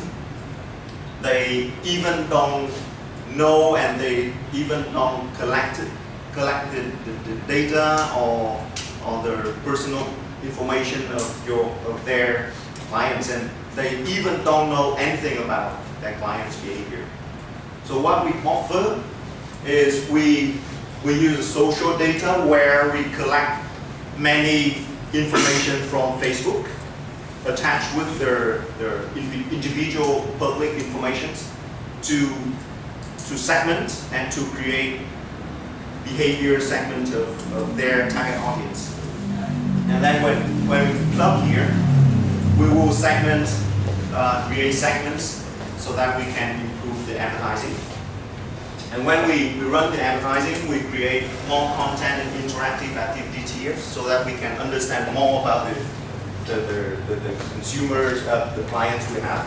And we put them into the social CRM, and we optimize the call center, the customer service. We create more loyalty activities. And when we embrace the whole, this is what we embrace and deploy in their customer service department, marketing department, sales departments, and even the record of the clients who buy which service in house the satisfaction level combined into the CRM. So this is the sample. You can see a very simple model of servicing provider like a clinic and spa, but huge market, huge budget of marketing saved and optimized. So like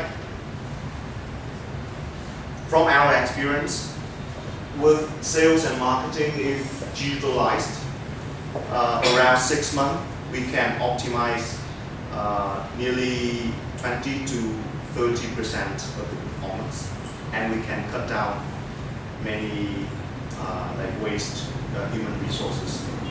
So that happens in clinics and spa. So as you imagine how complicated your company is, and how data is treasures and important in using digital transformation solutions.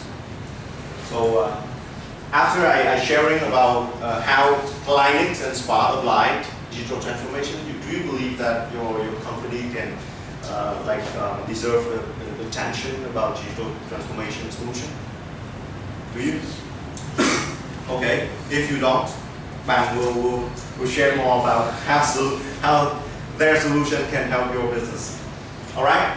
So balanced scorecard is one of the approaches our team using, because our team have the background of financial and like the solutions, the operation solutions. So when our team come to consult the corporates, we use many approaches and many teams to see what happens in the corporates.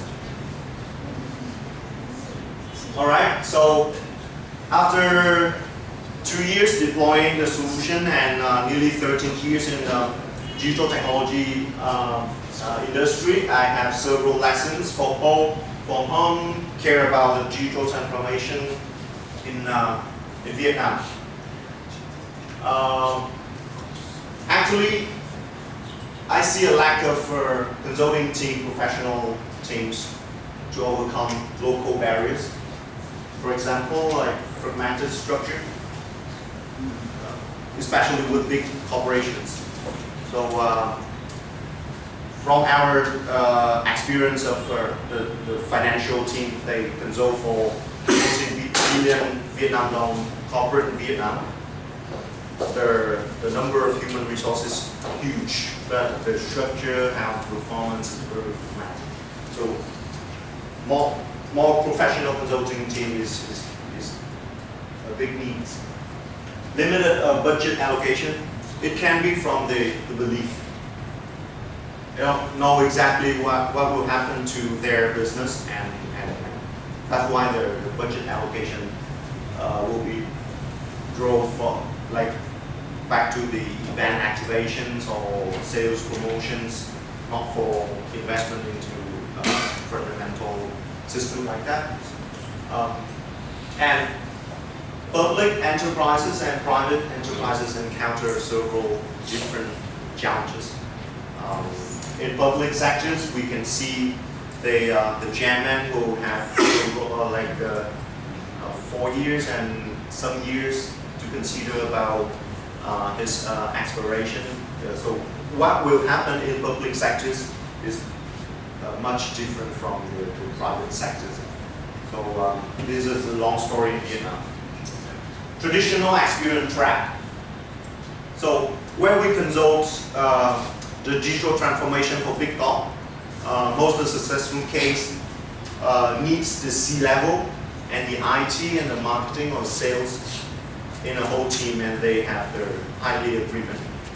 But without the agreement, especially from the high level, we encounter big challenge because he or she will say that I have traditional experience and this business will be alive when I'm still here alive and do my way rather than digital transformation way.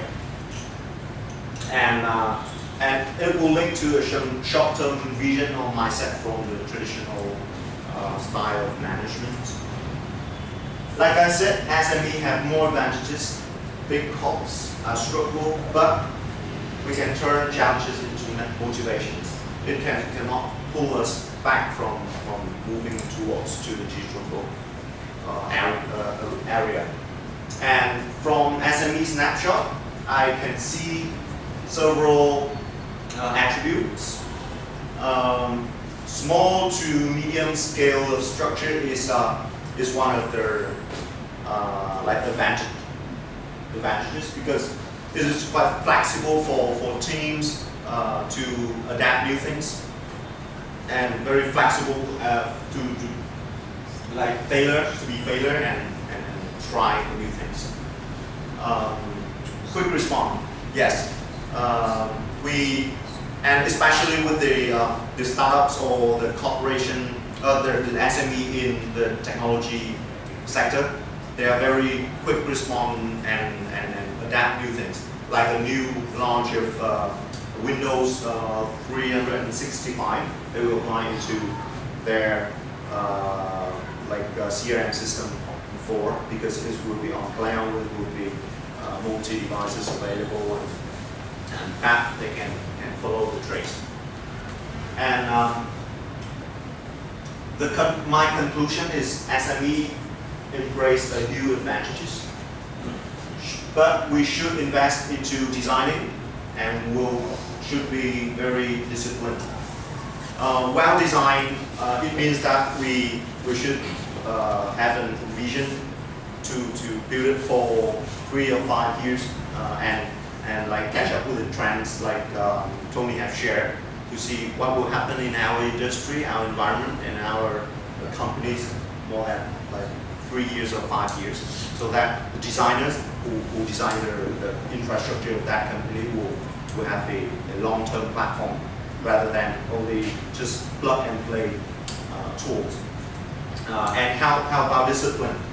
Because you are small, you want to be to try new things, and in case it's quite rushed, you can break the rules and you will not follow that or what you have designed. And especially when the CEO just allows some workaround and some shortcuts, not using what you have designed, it will be a habit, and then the department will not treasure or like really discipline from the revolution of the operations and maybe they will, because they will not see the whole solid journey of how data can transform and give them back the results. So be disciplined is one of the key factors of success for SMEs. And with the big corporates, the disadvantages is inconsistent. Okay, so the C level will today they go to Australia. They see a new trend. They will throw an order to the R&D team and just research and apply new things. Tomorrow will be the next one. But actually, they are still there with traditional mindset. They even try new things, but they can change to cover the core business or stability. And last scale, plus that diversify micro ecosystem generate forwards. So this is the barrier and the challenge when big corporates embrace the digital solutions. They are slow responding, but because they are big, when they apply new things, they expect a huge change and more successful mindset. It will give pressure on the transformation team and consulting team either.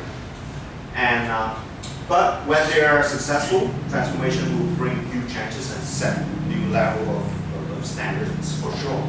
So my conclusion is transformation in big corporates is challenging and should be analyzed deeply by professional.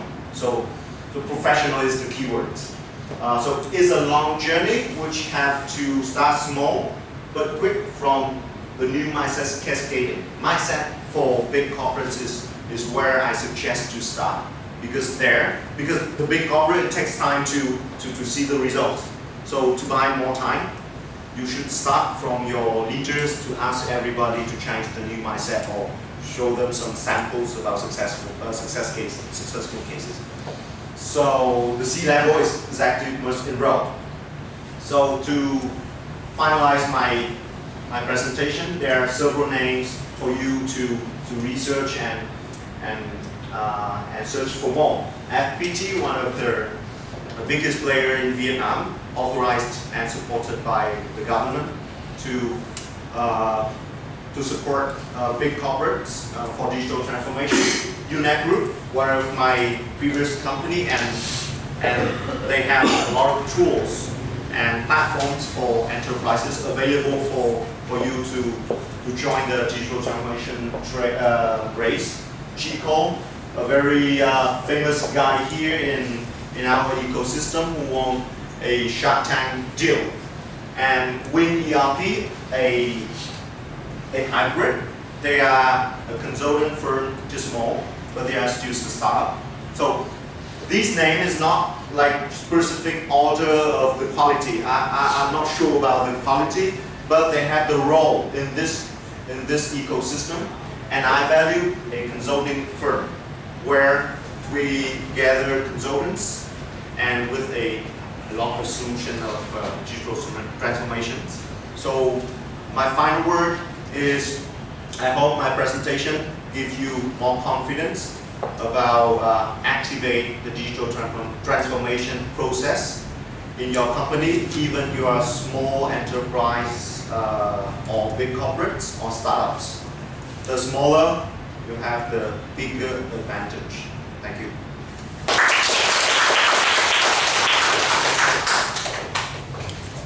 Okay, next we will come to Shikon, and then we will have time for you to do Q&A on the trip.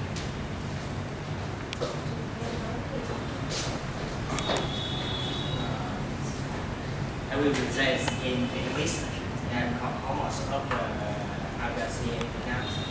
If you are interested in Shikon, contact me after. Thank you. Chào mọi người, thì mình Mặt, thì mình là co-founder của Shikon. Thì mọi người biết Shikon thì có thể qua chương trình Shark Tank hay là qua các cái chương trình khác. Tuy nhiên Shikon thì là gì?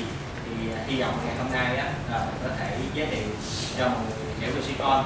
Và nếu mọi người có một số feedback gì về cái vấn đề mình chia sẻ của Shikon thì mọi người feel free để trao đổi với mình. Thì cái tiêu chí của Shikon là gì? Có nghĩa là mình cũng tham gia vào quá trình transformation cho các doanh nghiệp, mà tập trung vào các doanh nghiệp vừa và nhỏ ở Việt Nam và khu vực Đông Nam Á.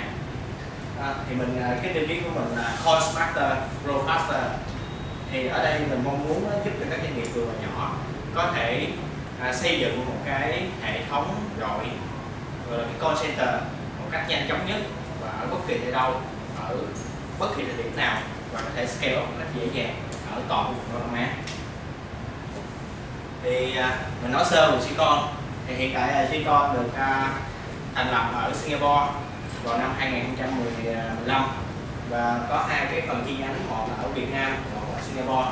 Thì hiện tại là mình đang phục vụ khách hàng ở khu vực Đông Nam Á, và cái target của mình là mình muốn giúp cho các doanh nghiệp ở địa phương có thể toàn cầu hóa, có thể toàn cầu ra, mình có thể phát triển cái cách mà giao tiếp với khách hàng họ thông qua cái hệ thống Sicon.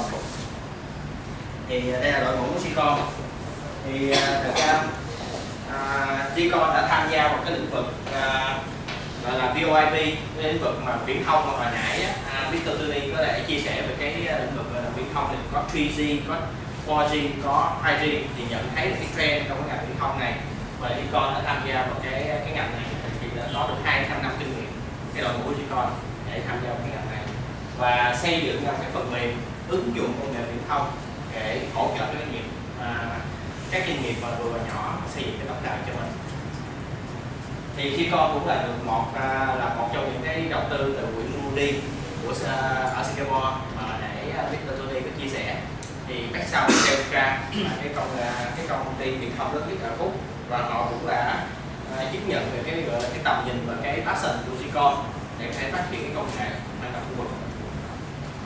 Thì khách hàng hiện nay của Sicon thì có khoảng 50 khách hàng ở khu vực Việt Nam và thậm chí là ở khu vực ở Mỹ và ở một số nước ở Indonesia và Singapore thì cũng có cái khách hàng của Sicon. Thì đơn cử như là có một cái công ty từ startup cho đến công ty lớn, ví dụ như là Cloud hay là khu công nghệ phần mềm cũng đang sử dụng Sicon với cái lượng user khoảng 12 đến 20 user mỗi công ty. Thì trung bình cũng lượng user cho các doanh nghiệp vừa nhỏ ở Việt Nam hiện tại sử dụng của Sicon là khoảng 3 user cho một công ty. Thì để mà hoạt động của Sicon thì Sicon đã kết hợp với tất cả các nhà mạng hiện tại ở Việt Nam và 63 nhà mạng khác ở trên toàn cầu để cung cấp cái đầu số. Thì để thực hiện đây là các đối tác tiêu biểu ở thị trường Việt Nam mà Sicon đã cung cấp, và tất cả các đầu số hiện tại ở Việt Nam thì Sicon cũng phải cung cấp. Thì đầu số này được gọi là đầu số tổng đài, và cái cách mà hoạt động thì chắc là tí nữa mình xin phép sẽ đi sâu hơn về các hoạt động. Thì đây các đối tác hiện tại Sicon đang làm việc. Thì giải pháp và giá trị ở đây là như thế nào? Thì Sicon rất là mong muốn là toàn cầu hóa doanh nghiệp địa phương, có nghĩa là giúp cho doanh nghiệp dễ dàng xây dựng được một cái trung tâm chăm sóc khách hàng ở bất kỳ đâu. Các bạn có thể tưởng tượng thì dùng cái smartphone hay là dùng cái điện thoại di động của bạn thuê mướn một cái nhân viên ở Indo hay ở Singapore và sử dụng Sicon và dùng cái đầu số ở đất nước đó để gọi ra chăm sóc khách hàng ở đất nước đó. Thì đây là cái thế giới phẳng, mọi người đều có một cái website. Cái website đó mọi người có thể xây dựng để một thử nghiệm cái thị trường ở các nước khác. Thì đây là cái cách mà Sicon tiếp cận để giúp cho các doanh nghiệp để toàn cầu hóa. Còn ở Việt Nam thì các doanh nghiệp vừa nhỏ rất là khó để tiếp cận để xây dựng cái tổng đài. Cái tổng đài truyền thống hồi xưa giờ xây dựng thì phải có server, phải có người IT có thể hỗ trợ và phải cần một cái khả năng về gọi là digital transformation mà anh Hải chia sẻ, thì rất là khó để tiếp cận. Thì Sicon làm cho nó đơn giản hơn. Mọi người chỉ cần nhớ tới Sicon, mua một cái tài khoản và đăng nhập trên hệ thống Sicon để sử dụng thôi. Thì một hồi tôi sẽ phép demo cái sản phẩm cho mọi người thấy được cách sử dụng đơn giản như thế nào. Thì hồi xưa giờ mọi người khi mà mình sử dụng cái điện thoại bàn hay là điện thoại truyền thống khách hàng gọi tới thì mình rất là khó để mình quản lý được cuộc gọi. Vì khách hàng đầu tiên gọi tới, khách hàng thứ hai gọi tới, mình không biết là khách hàng đó số gì, lỡ gì gọi nhầm thì sao, không làm sao. Thì Sicon giúp cho việc đó quản lý chất lượng của cái hệ thống này tốt hơn và ghi nhận hết tất cả các cuộc gọi để mọi người biết được là ai gọi tới, ai không gọi tới, và mình phân bổ đúng người để gọi. Thì đây là cái sản phẩm của Sicon. Thì sản phẩm của Silicon đó là một cái web, đó là một cái web trên mạng cũng như là một cái app ở trên điện thoại. Thì nó giúp cho cái gì? Nó tạo ra cái tổng đài có thống kê lịch sử cuộc gọi, có quản lý thông tin khách hàng và ghi âm cuộc gọi. Nó rất là gần gũi để mình có thể quản lý được cái cuộc gọi nhanh nhất có thể. Và cái phần mềm này á thì mình cũng xin phép không có mẹo thì mình cũng xin phép demo thử cái phần mềm gọi này trên cái laptop này, là laptop xa lạ, không phải là laptop gà. You sure? It's fun to demo. Yeah.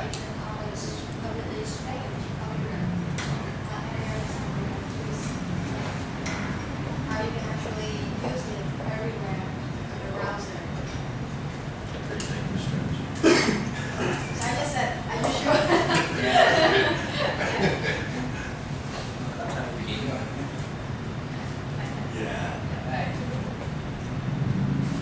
Thì mình cứ lên cái browser thì mình bấm vô cái app.sicon.show đó. Thì khách hàng của Sicon nó chỉ cần yêu cầu nhân viên đăng nhập bằng cái email của họ. Rồi ví dụ như là mình đang demo cái tài khoản của Sicon nha.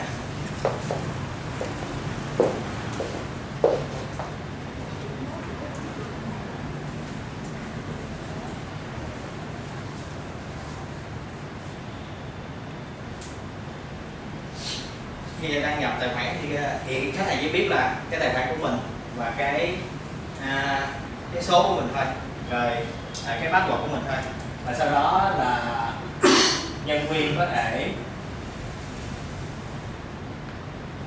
sử dụng ngay trong vòng 5 phút, có thể sử dụng ngay cái hệ thống. Thì ở đây mình có cái gì? Mình có quản trị cái tập danh sách của khách hàng, mình có một cái activity, tất cả những cái người mà sinh hoạt trên cái hệ thống của mình này người ta thấy được là đã gọi như thế nào, gọi ra gọi vào ra làm sao, từng nhân viên gọi, và thậm chí là có ghi âm trên đây để mình biết là mình có thể cải thiện như thế nào trong quá trình làm việc với khách hàng, cho cái người chủ doanh nghiệp cũng như là cái người agent có thể sinh hoạt với nhau. Và ở đây là cái lịch sử hoạt động của cuộc gọi để mình biết được là cái cuộc gọi này á là nó gọi nhỡ hay gọi đi gọi đến, và lỡ có người nào gọi nhỡ thì mình cũng biết được á là mình sẽ gọi lại, mình sẽ không bị miss bất kỳ cuộc gọi nào của khách hàng. Thì ở đây mình có cái con bot. Thì hồi xưa Sicon giúp được cái khách hàng ở chỗ là hồi xưa nhìn vô cái màn hình điện thoại, là nhìn vô màn hình laptop thấy cái số, bấm cái số trên điện thoại bàn, xong rồi phải nghe. Thì cái thao tác này một cái ca làm việc của nhân viên của khách hàng của Sicon nó thực hiện 5 cuộc gọi đi, thì trong một cái ca làm việc 6 tiếng. Thì đối với Sicon nó có thể tăng cái hiệu suất này lên 30 đến 40%, thậm chí là 50%, tăng lên từ 80 đến 100 cuộc gọi nếu mà cứ lên pass cái hệ thống của mình về đây điện thoại và gọi liên tục. Thì đây là một trong những cái là cái đơn giản nhất mà hiện nay Sicon đang giúp cho các cái khách hàng và transform từ cái việc sử dụng điện thoại bàn sang cái việc và sử dụng hệ thống phần mềm mà có tính chất quản lý data của khách hàng của mình, có tính chất tương tác với phần mềm, tính chất tương tác với hệ thống. Đó là cái cách mà Sicon đang giúp cho các doanh nghiệp vừa và nhỏ hiện nay chưa có thói quen sử dụng cái hệ thống thông tin, đi vào việc quen với việc sử dụng hệ thống thông tin. Giống như anh Hải nói là hiện nay rất là nhiều cái doanh nghiệp đang gặp phải vấn đề này. Thì đây là một cái sản phẩm mà gọi là hiện diện. Và sau đó Sicon còn giúp cho các doanh nghiệp họ ở cái mức cao hơn transformation, là họ có những cái hệ thống phần mềm CRM, các hệ thống phần mềm về gọi là helpdesk, hệ thống này họ quản trị cho khách hàng của mình. Thì Sicon sẽ cung cấp một cái extension, cái này thì mấy nhà mới có được, ở đây thì chưa cài cái extension này ở trên Chrome, và mình có thể ngay lập tức integrate với bất kỳ hệ thống nào, CRM nào ở trong cái doanh nghiệp của mình. Trong vòng 5 phút thôi là Sicon có thể support được cài cái hệ thống đó và sử dụng cái phần mềm bấm cái gọi luôn. Anh không có gọi lại được không mình không anh? Khách hàng sẽ gọi lại nghe được này. Nó hiện ra cái gì trong số khách hàng? Nó hiện ra số hotline của công ty này. Gọi gì? Ví dụ như là gọi chị hay chị số mấy ha. Giờ đọc luôn là 090 270 090 270.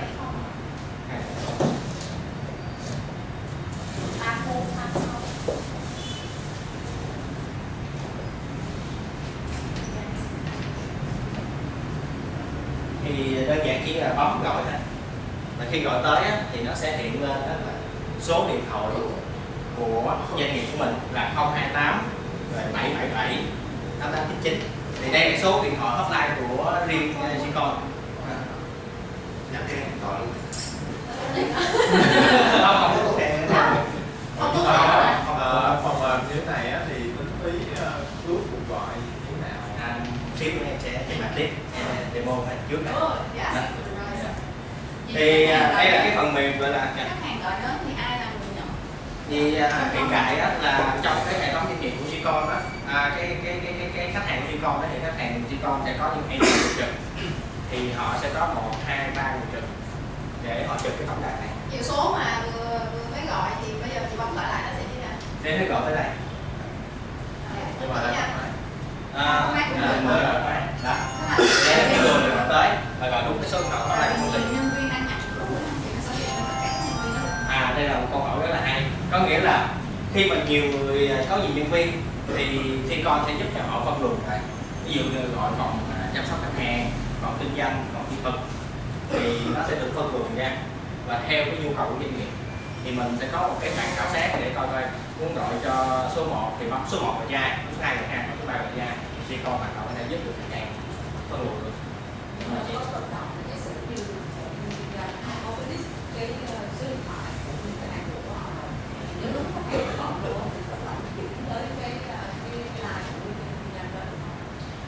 Hiện nay đó là tụi em hiện nhận được rất là nhiều cái yêu cầu về vấn đề này và tụi em đang phát triển cái hệ thống rồi, nó gọi là cái hệ thống tự động gọi đến khách hàng ở phía sau ở trên cái hệ thống của tụi em. Thì hiện nay tụi em mới có thể apply dùng thử cho khoảng 2 khách hàng thôi, để nghĩa là có khoảng 10 user hoặc là 20 user. Thì khi mà cái user này gọi rồi thì nó tự động cái số điện thoại nó sẽ phát hiện ra và tự động đưa đến cái hệ thống của người nhân viên đó. Thì hiện nay Gcon về mặt kỹ thuật có thể làm được, nhưng mà may mắn là offline là nhiều khách hàng thì tụi em vẫn chưa có hoàn thiện được hết, nhưng mà trong tương lai sẽ phát triển. Thì đây là cái web app, chị tưởng tượng giống như là cái Facebook vậy, đúng không? Thì thì tụi em cứ liên tục phát triển ra thêm những tính năng cái app đi cho các khách hàng của Gcon. Thì đây là cái giao diện cho các người nhân viên sử dụng, và Gcon sẽ hỗ trợ cho việc quản lý như thế nào. Mình sẽ quản lý những cái người tham gia trực điện thoại. Lỡ như này chị trong cái ngành này cái turnover rất là cao, cho nên sẽ nghỉ đi nghỉ xuống, cho nên mình sẽ quản lý rất là nhiều cái user trên đây. Và mình sẽ có cái trang thống kê để mình thấy được là quá trình nghe gọi của mình như thế nào qua từng tháng, từng ngày, từng năm, để cho mình đánh giá được cái hệ thống gọi của mình nó có ổn định hay không. Và mình giúp cho nhiều người nhỏ có thể quản lý được cái hệ thống điện thoại của mình một cách tốt nhất. Thì đây là cái demo đơn giản thôi, còn phức tạp hơn tích hợp với các hệ thống khác đó. Thì nếu mà mọi người có quan tâm thì mình cứ liên hệ thì sẽ demo cho mình thấy.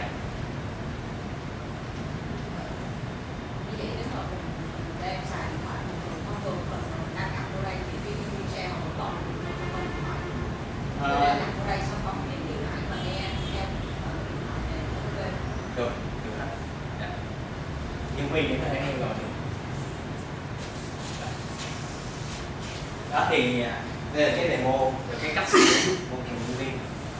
Thì nó sẽ giúp cho doanh nghiệp vừa nhỏ rất là tiện lợi trong việc quản lý được cái số điện thoại và giúp cho mọi người có thể giữ được cái hệ thống tốt hơn.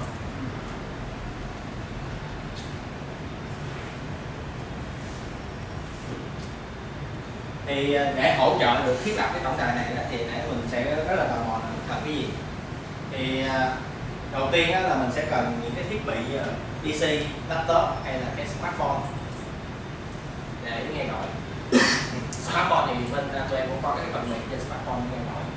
Rồi sau đó là cái phần mềm của Gcon nè, và thứ hai là cái đầu số điện thoại của doanh nghiệp. Thì đầu số này mình làm việc với tất cả các nhà mạng để mình mua đầu số, và đầu số này là của doanh nghiệp.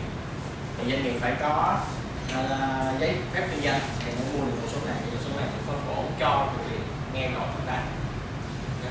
Thì mình sẽ tạo một cái tổng đài chuyên nghiệp sử dụng Gcon và ứng dụng. Vậy em có lựa chọn cái thông tin của khách hàng, thông tin của dữ liệu của khách hàng mà Thật ra thì danh sách khách hàng quản trị ở trên cái hệ thống của họ, tụi em sẽ không có access vào cái hệ thống đó. Còn nếu như mà số điện thoại có sẵn á, ví dụ như mình đã có nhiều số điện thoại có sẵn, bây giờ mình lấy số điện thoại đó mình bỏ vô cái này. Nó sẽ có một cái quy trình để làm việc với các nhà đài, ví dụ như Viettel, Vifone, Vinaphone, để mình chuyển từ cái dịch vụ số, hồi xưa là số là analog, số dây, hoặc là số di động là GSM, thành cái hệ thống đó là số DID, là số SIP, là số để dùng cho việc gọi trên internet, sử dụng Vifone thì làm được. Ok, thì cái việc tích hợp đó là em cũng chia sẻ là hiện nay Vifone đã tích hợp với một số cái nền tảng CRM cũng như hoạt động khác, và cái cách đó được gọi là để có cái nút gọi ở đây, bấm gọi luôn ngay trên cái hệ thống CRM đó. Thì nó sẽ giúp cho việc gì càng tăng cái hiệu suất làm việc của nhân viên, giúp cho nhân viên làm việc có rảnh rỗi để làm thêm những việc khác theo yêu cầu. Thì ngoài ra Vifone còn có một số cái giải pháp, ví dụ như là khi mà gọi không thì doanh nghiệp có cái hệ thống riêng rồi, mà họ muốn nhân viên thấy được cái quá trình khách hàng trên đây thì tự động nó cũng sẽ pop lên cái, nó sẽ đưa cái thông tin để pop lên cái thông tin khách hàng từ cái hệ thống của doanh nghiệp. Thì cái này nó sẽ làm cái customize để cho các doanh nghiệp nào có hệ thống rồi, nó transfer, có một cái cơ sở về mặt IT rồi để họ có thể kết nối với Vifone như thế này. Và cuối cùng đó là nút gọi trên website. Nút gọi trên website là sao? Có nghĩa là tụi em sẽ đính vô trên website của doanh nghiệp một cái nút gọi, thì khách hàng gọi tới là gọi tới luôn cái tổng đài luôn. Em có thể demo cho người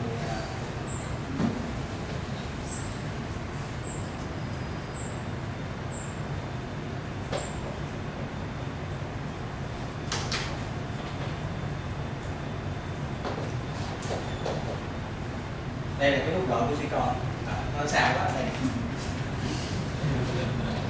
Đó. Thì khi bấm có nút gọi đây, thì khi bấm gọi đó thì nó sẽ trực tiếp nó ra nút gọi tới cái hệ thống. Ban đầu cái người đầu tiên ban đầu thì phải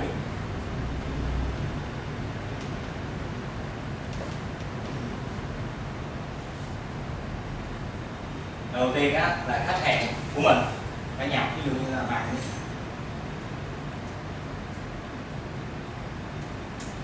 lần đầu tiên bấm gọi á sẽ phải gọi ngay trực tiếp luôn, và khi gọi đó là gọi tới cái tổng đài của tụi em. Đó. Thì đây gọi tới tổng đài của Vifone, cái đây là cái số mà hiện nay tổng đài Vifone đang phụ trách, để nghe được cái tên thông tin tổng đài. Và khi mà gọi tới vậy đó thì khách hàng không có tiền, khách hàng của cái người mà bấm gọi đây là không có tiền, mà gọi trực tiếp tới tổng đài, và Vifone luôn xử hết tất cả cuộc gọi này, giúp cho mình quản lý nó tốt hơn và cái khả năng tương tác bằng thoại nó tốt hơn, nó giảm được. Cái này chị trả tiền cho Vifone là xong rồi. Trả tiền Vifone là mua trên user. Dạ đúng rồi. Tức là một user một cái account. Dạ đúng rồi. Thì dữ liệu mà khách hàng tương tác qua lại là account đó có permission mới vào được là xem được. Hay là em lưu trữ ở đâu cái dữ liệu đó? Có nghĩa là khi mà tương tác với hệ thống á, thì khi mà tương tác trên đây á, thì đây là cái hệ thống của khách hàng. Ví dụ như em là một cái khách hàng như Nhưng mà dữ liệu đó em chỉ lấy về trong công ty thì được không? Hay là lưu trữ ở đâu? Nó nằm trên cái web app trên này. Web app, nhưng mà web app em lưu trữ ở đâu? Đâu, chị muốn download file về không? Download toàn bộ về, nhưng mà cái đó nó sẽ nằm trên cái server của em. Nó tùy vào nhu cầu của chị. Ví dụ như chị muốn nằm trên tụi em là hệ thống trên cloud. Còn nếu mà khách hàng em có cái server thì tụi em có thể đẩy vào server của khách hàng vào cái thời gian nhất định, chứ mình không có real time được. Có nghĩa là ví dụ như là xác định là 0 giờ hàng ngày đẩy dữ liệu về cho cái server của khách hàng. Rồi bên em cũng có một cái case khách hàng vậy. Tức là em lưu trữ mấy dữ liệu ra xong xong cho khách hàng thì có thể lấy được. Đúng rồi.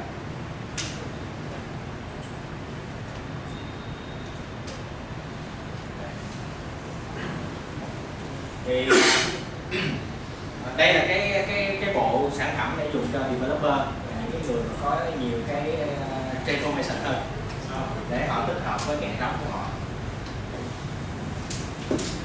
Thì cái này em giới thiệu rồi cho nên là cũng lướt qua đi cho nó nhanh. Thì đây là cái phần giới thiệu sơ của Vifone. Về cái mức giá thì hiện nay tụi em đang bán ở một user một tháng là 200.000. để mình có thể sử dụng được cái Gcon về basic. Và Thì đầu tư ban đầu như nào?